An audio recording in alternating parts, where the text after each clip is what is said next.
Assalamualaikum warahmatullahi wabarakatuh. Halo teman-teman semua, apa kabar? Kembali lagi dengan aku, Sundus Sylvia. Di video pembelajaran kali ini, kita akan membahas tentang mengenal dan menunjukkan sikap globalisasi. Nah, teman-teman tahu nggak apa itu globalisasi?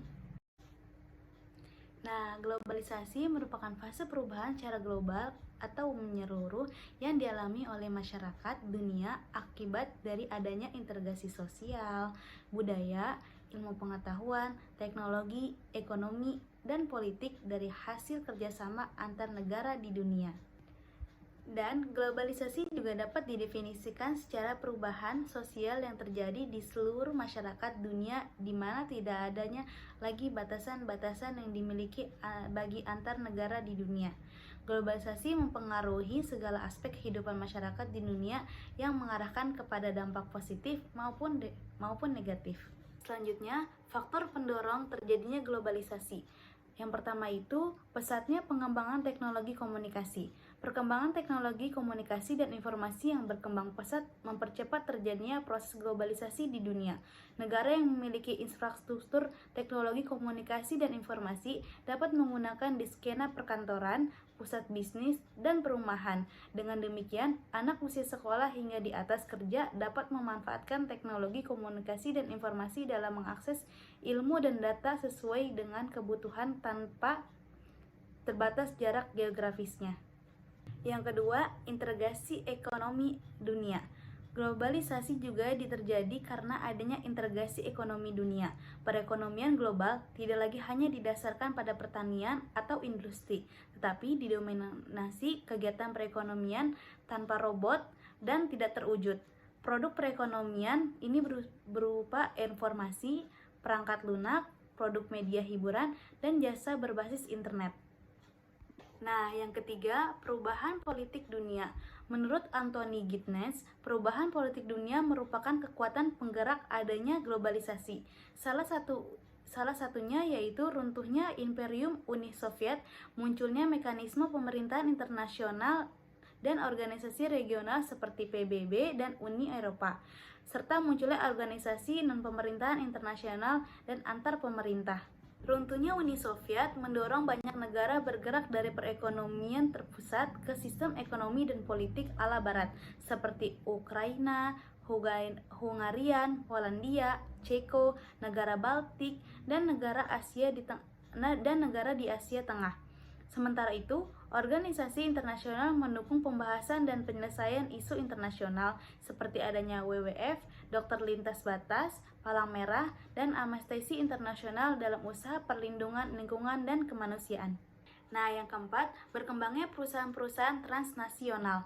Perusahaan nasional ada perusahaan yang memproduksi barang dan jasa lebih dari satu negara.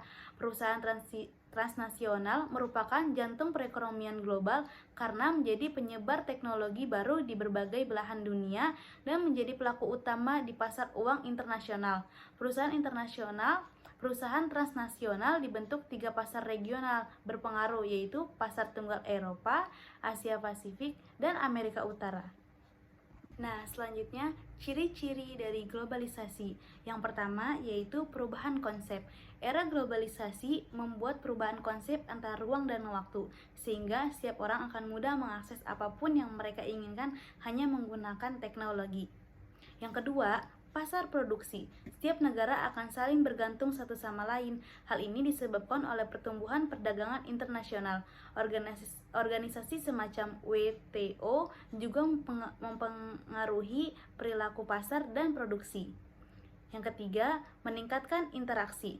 Interaksi antar masyarakat di belahan dunia akan makin mudah terjalin. Hal ini tak lain karena munculnya berbagai macam sosial media.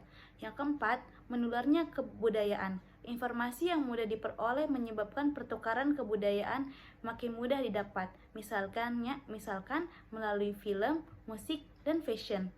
Yang kelima, timbulnya masalah bersama.